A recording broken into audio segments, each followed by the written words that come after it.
va parler donc d'une star du réseau social. C'est vraiment la star du moment. Ça a commencé un petit peu sur TikTok, même si moi je regarde pas TikTok, mais j'ai quand même des vidéos qui passent, qui défilent, que dans le monde de la beauté. J'étais très curieuse en fait de tester ce fond de teint, malgré que par rapport à mon type de peau et tout ça. Mais vous allez voir dans la vidéo, je vous expliquerai un petit peu pourquoi.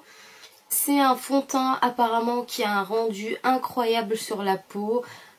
Pour cette raison-là que j'avais envie de le tester pour vous. C'est vrai que la marque L'Oréal, moi je trouve que c'est vraiment une très très bonne marque à petit prix. Voilà, on n'est pas dans un prix très excessif, donc tout le monde peut se permettre d'acheter.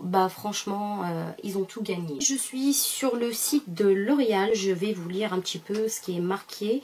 L'Oréal Paris vous dévoile une nouvelle génération de fond de teint avec son premier fond de teint longue tenue et haute résistance en poudre. La couvrance et la tenue d'un fond de teint associé à la légèreté et la praticité d'une eau et la sueur. Mon boîtier nomade ultra pratique vous accompagnera tout au long de la journée pour un teint frais 24 heures. Une nouvelle génération de il résiste à l'eau, il résiste à la sueur, longue tenue, sans transfert. Moi j'ai envie de vous dire, j'ai vraiment hâte de le tester. Maintenant on va passer au mode d'utilisation où il nous conseille donc pour un teint naturellement mat et unifié, appliquez le fond de teint en poudre infaillible uniformément sur l'ensemble du visage à l'aide du pinceau.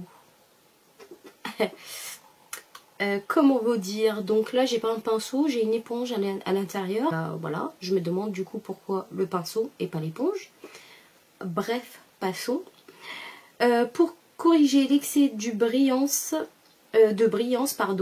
insistez sur la zone T délimitée par le fond de teint et le nez pour matifier le teint et diminuer l'apparence des pores.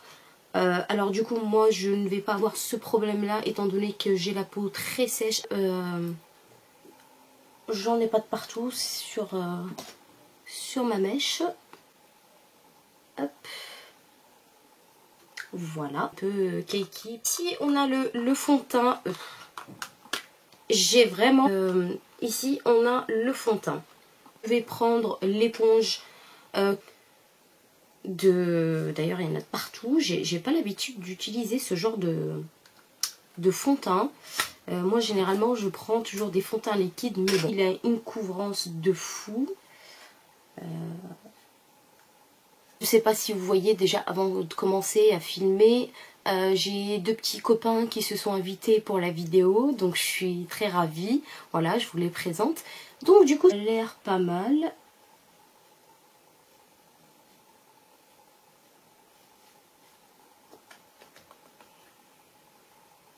Donc je vais en mettre évidemment là où j'ai mes petits boutons pour voir. Mais je vous cache pas que je n'ai pas du tout l'habitude de faire avec des fonds de teint.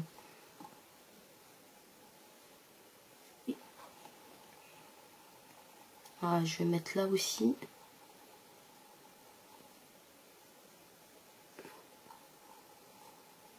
Tout, hein.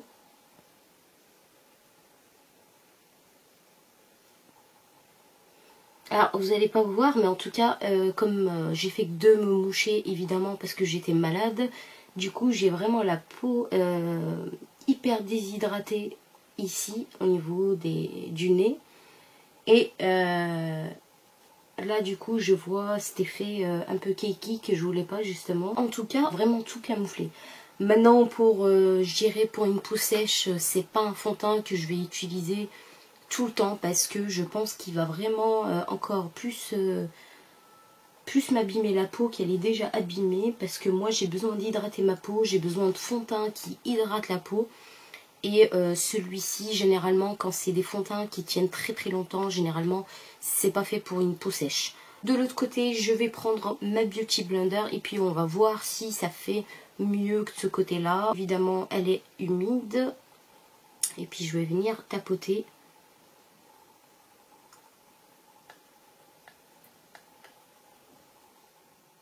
Alors,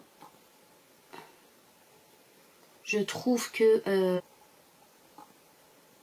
c'est très subtil par rapport à ce côté-là.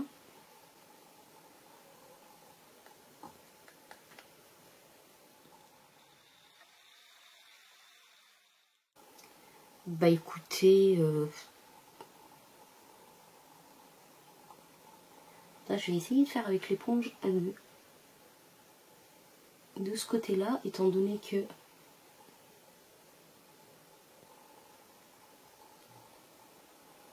voilà, je triche pas, je fais juste mon nez avec l'éponge pour voir si le fait que l'éponge elle estompe un peu plus de matière, peut-être que ça fera moins kiki déjà à ce niveau-là.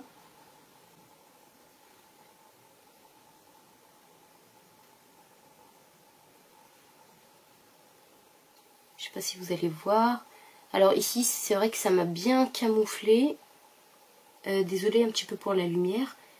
Ce côté-là, je trouve que c'est un peu plus... ouais, c'est un petit peu plus... moins, on va dire moins intense. Donc, je vais continuer mon make-up, venir vous voir tout de suite après ça. Et voilà les filles, donc mon make-up est terminé. Je trouve vraiment que le fond de teint, je sens qu'il me tire, voilà, il m'assèche la peau. En tout cas, moi personnellement, c'est pas un fond de teint que je vais acheter, que je vais m'en servir, ça c'est sûr. Voilà, je l'ai acheté pour vous, évidemment, pour le tester. Mais un teint qui pourrait vous convenir. Maintenant, on va voir sur la tenue de ce fond de teint. Donc, ce que je vais faire, c'est que je vais revenir tout à l'heure. Et puis donc, je vais revenir plutôt vers, voilà, vers 17-18 heures. Quand ma journée fond de teint toute la journée. Et comme vous voyez, il n'a pas trop bougé en fait. Là, je vois que voilà, il me tire moins déjà. Il me tire beaucoup. L'état du masque que j'ai gardé pour vous. Donc comme vous voyez, il n'a pas transféré. J'avais quand même le masque qui était assez... voilà, comme j'ai transpiré dedans. Et voilà ce que j'ai à vous dire sur ce fond de teint. Maintenant, c'est un fond de teint qui ne me convient pas. Ils l'ont déjà acheté et testé. J'aimerais vraiment avoir votre retour. Je vous fais des gros bisous et je vous dis à très bientôt dans une prochaine vidéo. Bye bye!